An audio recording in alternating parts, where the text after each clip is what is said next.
All right, AW, let's go back to high school. You won a state championship there at Scott County and then ended up at Hargrave Military Academy there for a year of prep school. Just for, I guess, the uninitiated, and that's a place that obviously is a very impactful a place in your basketball life. But what was your experience like there as a player at Hargrave?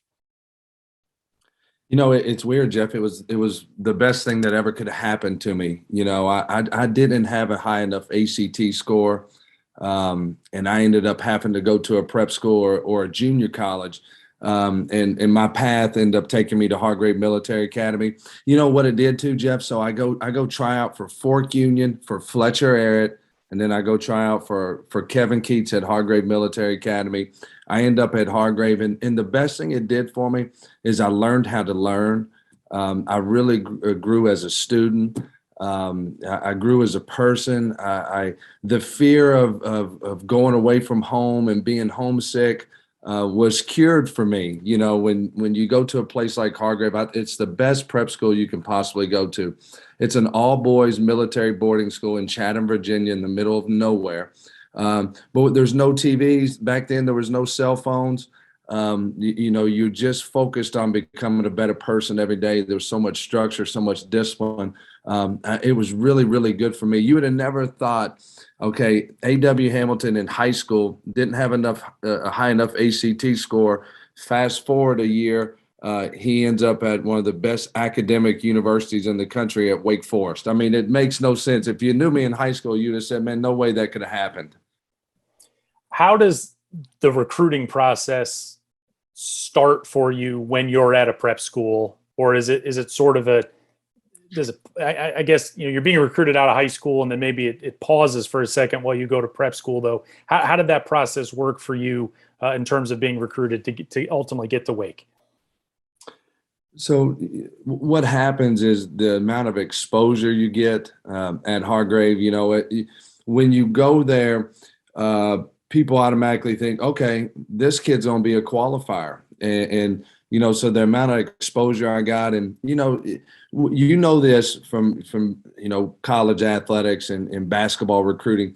There's only a certain amount of days that you get where you can go out and see prospects. And you got to use those wisely. So if you're a college basketball coach and you say, okay, I can go to Hargrave Military Academy, I can see 10 to 12 Division I prospects, I'm going there. So in the matter from September 9th, when the live period starts, up until October, we would have anywhere from 100 to 150 Division I schools come in the gym. And I really gained a lot of confidence playing for Kevin Keats, and he really did a lot for me as a person. And I ended up getting recruited by everybody. I went from a guy that in high school, I really wanted to go to Georgetown College. I wanted to play for Happy Osborne, man. That's what I wanted to do. And then I get to Hargrave, and Tom Izzo offers me a scholarship. Alabama, I go on a visit to VCU, and I end up signing with Wake Forest. You're at Wake for a little bit. You finished your career, really a nice college career there at Marshall. But when did the coaching bug for you? When did you realize or decide, I guess, that was a path that when your playing career was done, that you wanted to get into the coaching ranks? When you're a kid from Kentucky, growing up, my dad, he recorded every single one of Kentucky basketball games. Every game we recorded. And as a kid, we'd pop those games in the VHS and we'd watch those tapes and watch those games. Then Rick Pitino becomes the coach at Kentucky. It was like a rock star came, and it was like, man, and they're pressing, they're running, they're shooting threes. And then I go to high school and I play for a guy named Billy Hicks. And I remember his assistant coach, Billy Sargent, who was my JV coach and the assistant coach on the varsity. He was a gym teacher and a basketball coach. And I'm thinking to myself, this is what I want to do. This is what I got to do. And this is my path. And then, then I end up, playing at Hargrave. I play at Wake Forest. I play at Marshall.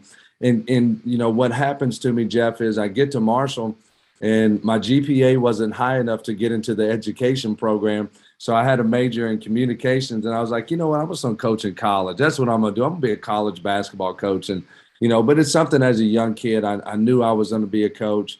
My dream as a kid was to be a PE teacher and a high school basketball coach, and that path kind of changed as I kept going in my playing career.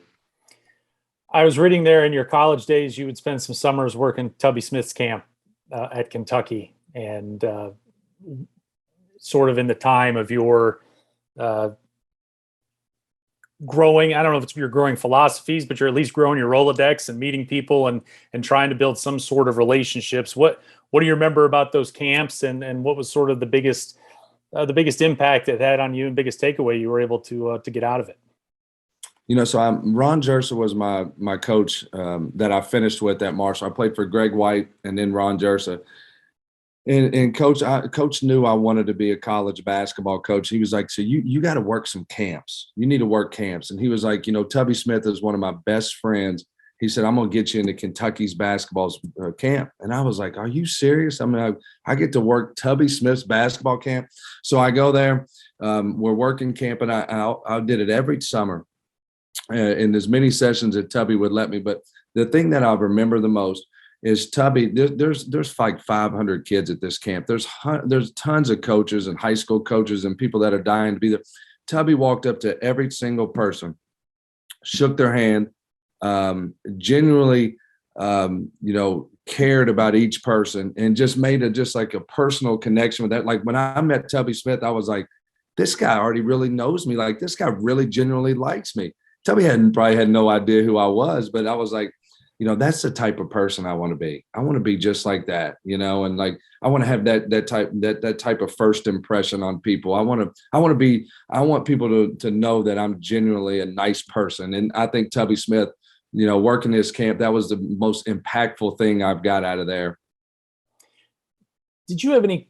And I'm sure your high school coach was a massive influence on you, but from maybe the higher ranks and maybe even from afar, your relationship with Tubby, maybe not Tubby's relationship with you, but in terms of sort of coaching mentors and guys that you studied a little bit and maybe just tried to pull some things as you were putting together and workshopping your own personal coaching philosophy?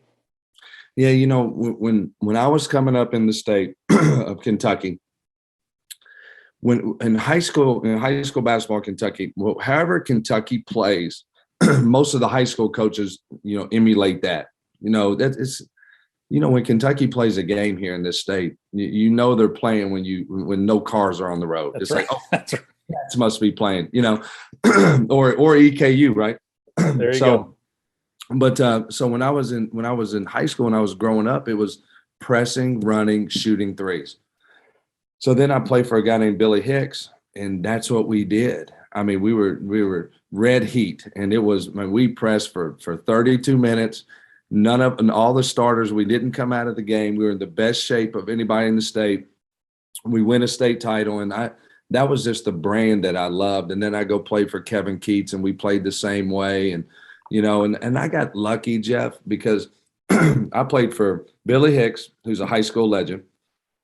Kevin Keats who's like a father figure to me. He's phenomenal in all facets of life. I played for Dave Odom, Skip Prosser, Greg White, and then Ron Jersa. It was amazing. When you are done at Marshall, and I guess we're going to start the path, and you're going to go with the GA there with Coach Jersa for that 1 year. How different was that for you? I guess maybe now, the GA is kind of in that purgatory where you're not a player anymore. You're not really a coach. You've got connections to both sides of that conversation. What was that like for you sliding into that different role with guys that I'm sure are, you played with just a year before? It was, and it was. I was so set on being a college basketball coach. I remember when Coach told me he was going to hire me as a GA. I went to the library and I Googled, what is a college basketball coach? What do they look like? What do I need to look like? So everybody had this briefcase. So I got me a briefcase. I got me some khaki pants. I got me a nice polo. I remember I walked in the office and I'm like, Coach, I'm ready to do it. I said, I can watch film. I can work the guys out. Whatever you needed me to do recruiting wise, I'll get it done. He said, hey, Deb, listen. He said, if you want to make it in this business, you got to become the best envelope stuffer in the country. And I was like, what? And he said, you're not going to need that briefcase. And said, don't worry about those khaki pants. And he said, I'm going to give you a couple of T-shirts. He said, come on back here. He takes me back, and there was the war room. And he said, you're going to fold and stuff 500 recruiting letters a day. And he said, you're going to walk these across campus and you're going to drop them off at the mailroom. And he said, and if you do this and you become the best envelope stuffer in the country, you might make it in this business. And like I'm thinking like, no, I'm going to be the next Rick Pitino or Tubby Smith or Billy Donovan or Greg White or Kevin Kitten. I'm thinking like he's like, no. He said, slow down. And then it was an adjustment because when you go from a player to the coach, you really don't know the other side. But it was great. I worked with Bob McKinnon, Josh Pastorino, Aki Collins, Kyle Getter. And, I learned so much. And I was one heck of an envelope stuffer, Jeff. I'm telling you, man, I could stuff 500 recruiting letters so fast. I mean, I'd get across campus and I'd get back, and our director of operations was Kyle Getter. And I'd be like, Getter, come on, man, you got to give me something else to do, man. Give me something else to do. I'll get it done. Did you earn a respect for the job that maybe you didn't have going in? And just, I mean, the whole point of this podcast ultimately, and in your career, I mean, it's just, everybody starts on, if not the ground floor, of the basement of this job. And what did you learn about that, to your point with just coach just being like, let's pump the brakes. We're going to the mailroom first to sort of earn your stripes. Well, what it did for me is it got me ready for my next job. When I became an assistant coach at Hargrave Military Academy, Coach Keats calls me. He offers me $10,000 in a fully furnished apartment. So I get to Hargrave. I signed my contract. I couldn't believe it. I called my mom and dad. I'm like, I'm getting paid to coach basketball. This is crazy. And I said, then I get a free apartment. I walk up to my apartment. There's a futon and a box TV. And if that had happened to me the year before, I wouldn't have made it. But what it did was my focus was then at that point, like, because Coach Keats told me, he's like, you're going to be able to do everything. He said, I'm going to have 2 assistants. He said, so I was the best at mopping the floor. I was the best laundry guy in the country. I could, we'd get back from a road trip. I drove the bus. I would fuel that bus up so quick. I would clean it up. I'd get it ready for the next wave of athletic, teams going out the next day. I could break down the film. I could make a recruiting graphic. He would let me get on the court and work the guys out. So it just gave me an appreciation, like, I've got to be the best assistant coach. And then, I got to be the best GA in the country. I didn't, I kind of got over myself when Coach Jersa had that conversation with me. And it helped me. That was my focus. Sometimes I think the young people think like, let me skip a step. Let me just, I need to recruit, or I'm ready to do this, or I'm ready to do that. Well, let's master this. Let's be the best envelope stuffer in the country. Let's see how good you can mop that floor every day. Let's see how well you can get the laundry done, and that year at Marshall really helped me it prepared me for my next stop. And, I went to Hargrave. I was there for 5 years as an assistant. I lived on a futon. I watched the box TV, and I absolutely loved it. I mean, it was, 6:30 in the morning till 10 o'clock at night. I mean, I ran study hall every single night, 7:30 to 9:30. We had to do it twice a week, but any teacher at Hargrave, if they didn't want to do study hall, they knew to email me and they'd pay me $20 and I'd do their study hall. It was just, I was just that invested. I wanted it so bad. And it was really good for me. When you're making 10 grand a year, $20 is a big deal. Yeah, it was. Now in Chatham, Virginia, 10 grand now was pretty good. Sure. I had a free apartment and we had a Pizza Hut, and man, I could get Pizza Hut and that was good. And that was back when you went to the like Blockbuster and actually rented a movie. And like on a Friday night, you pop it in and it was great. Nowadays you don't do that. Everybody's got Netflix and Hulu and all that stuff. But those were the great days. I mean, I remember I go get me a pizza on a Friday night, go rent me a movie, and I just chill out. From the coaching aspect of being at a prep school, like Hargrave, and obviously you guys had great success there, but I mean, guys are in and out in a year, right? I mean, it's a constant. How does recruiting work for the uninitiated in all of this? I mean, are they coming to you? Is it how do you acquire players and you're in a constant state of acquisition? But that was the good thing for us as an assistant when I was at Hargrave. So we would get so many calls and so many emails from young people that wanted to play at Hargrave. So coach would let us, you know, facilitate those. And then we would basically bring all those kids on campus. We'd have tryouts. And then, you know, coach would then go out and he would recruit our top level players. So it was great because, you know, the kids are dying to come to a place like Hargrave. They're like knocking the door down.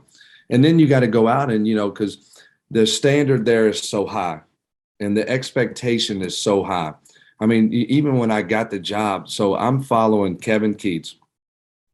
He's 237 and 22 with 2 national championships. That was an easy act to follow, you know. And then, you know, so, you know, the bar is set so high there that, you know, you got to beat the bushes and you got to get the right kids in there. But, you know, so it's kind of a mixture. And then you get the calls from, you know, we used to get a lot of calls from Division I coaches that they signed a player and that he may not have had a high enough ACT score, SAT score, high enough GPA. So they would place guys in there with us. So it was a combination of things, and, you know, which was great because you got a lot of learning experience.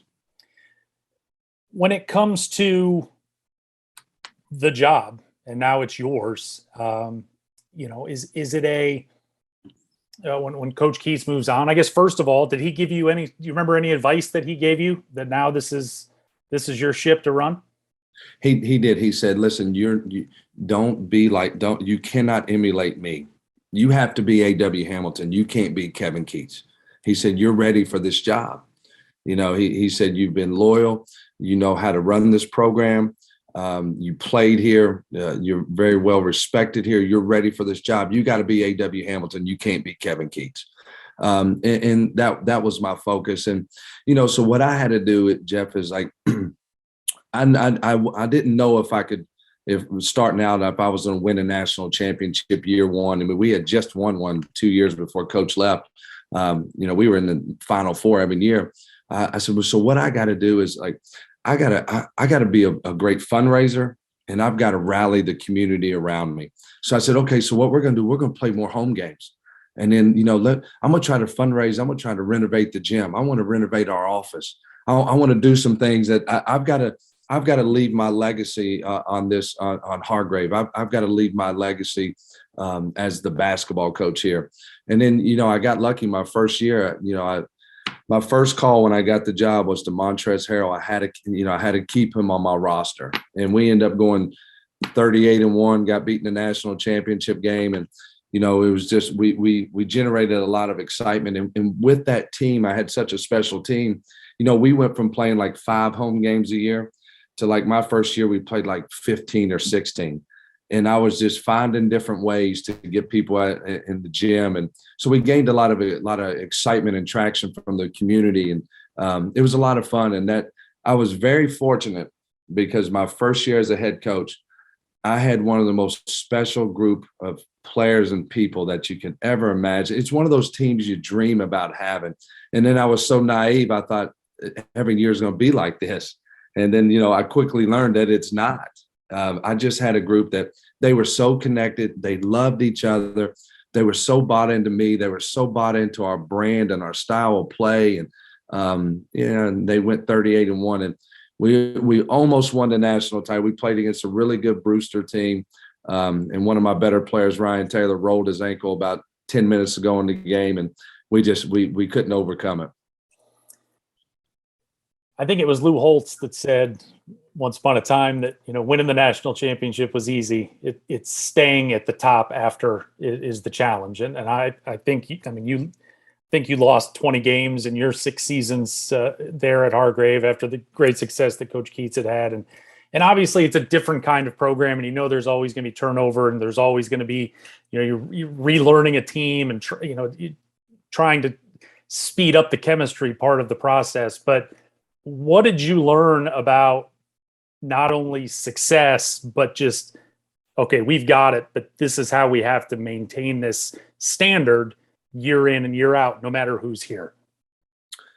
Yeah, I put a lot of, I put a lot of pressure on myself, because when we went 38-1, Jeff, I was like, okay, we're going to do that next year. We're going to do it again.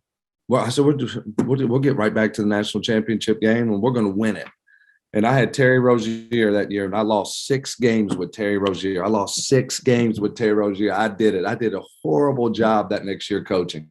And it ended up being one of the best things for me, and then that my 3rd year and my 4th year and my 5th year, we got better and better. In my 5th year, we had such another special group of guys that just, I tell my team, Jeff, my team at EKU, I'll tell our guys this all the time. My goal is not to win the ASUN championship. That's not my goal. My goal is for when we lose, whenever it is, whether it's in the ASUN semifinals, the championship game, the NCAA tournament, the NIT, whenever we lose, for all 14 guys to be crying in that locker room, every player, every coach, every manager, for everybody to be so invested into each other, into Eastern Kentucky, that it hurts so much when we finally lose and our team breaks up. And, you're always searching for that as a coach. And my 5th year, I had that type of group again. It was like my 1st year that just, they loved each other so much and just were so connected and so bought into each other and me and the staff and the school. And we won the national championship. We go 47-1. And then, with that team, I've got Braxton Beverly, the young Braxton Beverly, and he was good. He comes back for another year and plays for me 2 years in a row, him and Ira Bennett. And that next year, we march right back to the semifinals of the national tournament, end up getting beat. But, it didn't hurt as bad because I was so proud and we had won that national championship. And, we went 90-3 in a 2-year span. And, you learn a lot as you go. But, I mean, they all hurt, but, it was it was a fun ride at Hargrave. I tell you, it was a fun ride. I got to learn so much just on the fly, fundraising and managing a budget, putting together a schedule.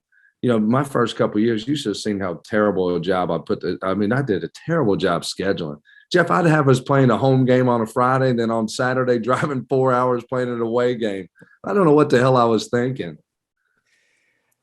Well, after the 6 years, you went and visited an old friend with Coach Keats there at NC State. I guess before you make the decision to go, was there any opportunities in those 6 years for you to move on, move up, or were you pretty lockstep there at Hargrave for that entire time? I had opportunities. I had offers. But what happens to me, Jeff, is, I met my wife on a blind date my 2nd year at Hargrave, and we got married. We had a little girl, Charlie, our first child, and she was born right there in Danville, Virginia. And then, we had another little girl, Andy, and life was just going really well. And I just couldn't leave. And I was happy. I was winning 40 games a year averaging, they thought I invented the game there, and I was terrible at some of the things I did. I look back on it, I was like, I can't believe I ran that play. What was I thinking? But, it was hard. And then when Coach offered me the job at NC State, he said, "Hey, Dub, listen, I'm going to give you 24 hours. You got to make a decision or I'm going to move on." And so I busted in the door. I'm like, "Chelsea, listen, Chelsea's my wife." I said, "You're never going to believe this, but I got offered an assistant coaching job at NC State." And I was like, I just don't know if I'm going to take the job. And she was like, "Well, let me help you. If you don't take the job, I'm going to divorce you." And I was like, "Well, okay, well, I'm going to take the job, so I'm going to take the job." And, it was hard. It was hard leaving. But it was an opportunity I couldn't pass up on. I remember Ben Davenport, who was our board of regents there, who's a mentor of mine. I go see him, and I tell him, "Mr. D, I don't know what to do." And he was like, "Well, I'm going to tell you what to do." Because every time I got offered a job, I went to see Mr. Davenport, and he would tell me, "Don't leave. I'm going to give you a raise." So I always, And but this time it was different. He said, "No, you're leaving. You're going with Kevin, and you're going to take this job." And he said, "I want you to always remember something. It's not what you get; it's what you give." And you just never forget that. And you go to NC State, and you do whatever you have to do to help Kevin win, and you take it from there. So I go to NC State. It was great. We rented a house. I told Chelsea, I said, I'm a big goals guy, Jeff. In the 8th grade, my grandfather set me down and he said, "Hey, Dub, listen, this is going to be the most important conversation of your life." I'm in the 8th grade, Jeff, and I'm looking at him like, what the hell? What are we going to be talking about here? And he said, "What we're going to do," he said, "you're going to set 5 goals for your high school career." And he said, "You're not going to treat these like a New Year's resolution. You're not going to write them down and put them in a desk drawer in a shoebox." He said, "What we're going to do, we're going to write these down. We're going to Office Max. We're going to get them laminated, and you're going to put these on your mirror. So every day you brush your teeth, you're going to see these goals." So it was the most important conversation of my life, because when I was transitioning from Hargrave to NC State, that conversation that my grandfather had with me, I just kept hearing his voice. And I said, "You know what? I'm anxious. I'm nervous. I'm leaving a place that I've been for 11 years. I'm going back to being an assistant." I said, I got to write my goals down again. So I took out my checkbook. I wrote both of my little girls a $1 million check. I dated it from when they turned 18 years old. My goal was to become a Division I head coach in the year. I wanted to be the best assistant coach in the ACC. That was my focus. I put all these goals up on my mirror. We go to Raleigh. 9 months later, I'm the head coach at Eastern Kentucky. Crazy. I mean, I'm from Georgetown. I mean, it's 40 minutes down the road. It's unbelievable. Well, before we get to Richmond, that year there at NC State, it's your first year as in this Division I assistant coach. You're out on the road. You're recruiting. I guess it's a little different than Hargrave, where you got people kicking down your door trying to get in. You've now got to go recruit and try to lure them into your backyard. What was that experience like of not only you're a Division I assistant, but you're in the ACC, buddy. I mean, you're swimming in deep waters. It was the recruiting part was probably the easiest part for me to get adjusted to. I really believe in Kevin Keats, and I love him so much. It was easy for me to sell him. Obviously I'm selling NC State, but you're selling the head coach. And so that was easy for me. It was the other things that I had to learn. I never knew how to run a MacBook. And I looked at this MacBook. I'm like, what is this? And I'm like, this. I said, "No, I need a big desktop computer, man. That's what I need still." And they're like, no, you got to do everything on this MacBook. So, learning those type of things, learning how, to put together a scouting report at that level and do different things like that was the thing that I had to adjust to the most. But, it was, we signed a great class the year I was there. I mean, Manny Bates, Derek Funderburk. I mean, we Sadiq Bey. We signed Sadiq Bey. That was a huge gift for us. Braxton Beverly was a huge gift for us. So the recruiting was fun. I really enjoyed that, as I enjoyed selling Coach Keats. And then Eastern Kentucky comes open. You said 9 months later. I was reading that the athletic director there at the time at Eastern said there's a difference between guys that apply for jobs and guys that want jobs, and that you wanted Eastern Kentucky.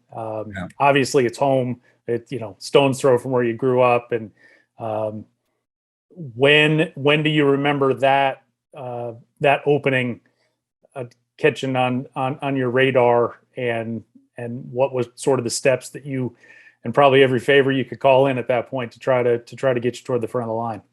We're coming back from the NCAA tournament. When in the NCAA tournament, when you lose, they get you on that plane so fast. Right. So we lose to Seton Hall. On the bottom ticker, it says Eastern Kentucky men's coach has resigned. I get home, I tell my wife, I'm like, "Chelsea, you're never going to believe this. Eastern Kentucky job just opened." She was like, "Well, I don't know why you're sitting here telling me. You need to call the athletic director."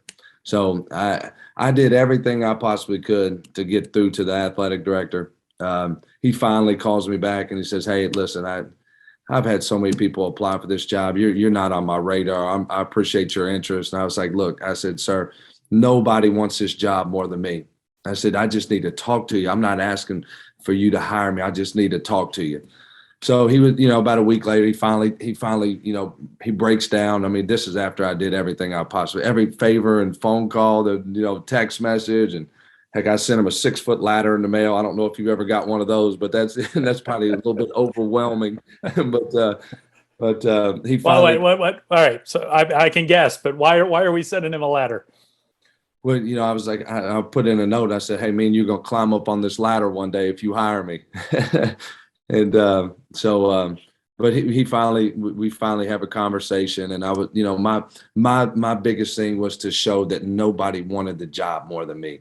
I'm nobody could sell Eastern like I could. I'm a Kentucky guy. This is where I was born and raised, and my family's still here, and my wife's from here. And I said, all I wanted to get in front of that search committee. So, I was able to get in front of the search committee. Jeff, I've always been, I had to do different things. I had a, video presentation, video resume. I don't want to give out all my secrets, but, I'm a big propaganda guy. I want people to see what my vision. I want them to feel it. I'm a big energy guy, and it was, I had a great interview, and I think I interviewed on a Tuesday. They called me on Thursday, offered me the job, and told me how much I was going to get paid. I didn't tell them, but I'd have done it for free. What's that phone call like? I interview on Tuesday. I sent my wife back home. I told her, I fly out on Monday. I do my interview on Tuesday. I fly back to Raleigh on Tuesday night. I told my wife on Monday, I said, "You just go home. Just go back to Northern Kentucky. Just be with your family." And, I said that I need, I didn't sleep, I don't think, for I was so anxious and so nervous. And I'm a big believer. I think God, he's got his hand on us. He's guiding us. He knows what he's going to do. And, he put me here for a reason. But until they made that phone call to me, man, there were some great candidates for this job. This is a great job. This is a Division I head coaching job. It's a great university. It's in a beautiful town and city. I mean, it's a great place. And, I had to beat out some pretty stiff competition. What do you remember about press conference day, walking up to that podium? I look out there and I see my mom and dad, and, they're in tears. And, there were so many people there because this is, I'm from Georgetown. I mean, I saw people I hadn't seen in 20 years. And the gym was packed. I remember I had no idea what to say. I was so anxious, and I took out a note card 5 minutes before I went out there. And when I put together a speech, I just put 1 or 2 words down, and I kind of just draw from that. And it was great. We have this lady here called Donna. She's our super fan. And as soon as I get up there on the podium, she starts hollering and yelling. And I was like, I'm at home. I'm at home. This is just gonna be fun. So, but it was a great day. It was a great day. Well, my last question for you, your advice that you would give to the 22-year-old who's finishing their career playing or not, but they want to get into college coaching, and someday they want to lead, however long that path may take them, they want to lead their own Division I program. What would be your best piece of advice that you could pass on? I've got 18 of my former players are now coaching. And I'll tell anybody who's listening to this the same thing I tell them. Be the best at whatever your role is. Whether if the head coach has got you breaking down film, be the best video coordinator in the country. If your job is to organize the food for the guys, be the best at that job. Whatever it is that head coach needs, be the best at that job. Don't look ahead. Don't think anything is beneath you. Just be the best. The best thing I ever did was become the best envelope stuffer in the country. That was the best thing I ever did. If that doesn't happen to me, I don't know if I would have made it. And that piece of advice that Ron Jerser gave me, it got me going in college basketball. It got me going in college. And that's what I've got a 23-year-old kid as my director of operations. He started off, he was a walk-on for me when I got here. He turned into a volunteer video coordinator. Then I got him up to $10,000 a year. Then my operation guy just leaves. And now he's 23 years old, man, and he's the director of basketball operations at Eastern Kentucky. But what he did was he was the best volunteer assistant video guy in the country.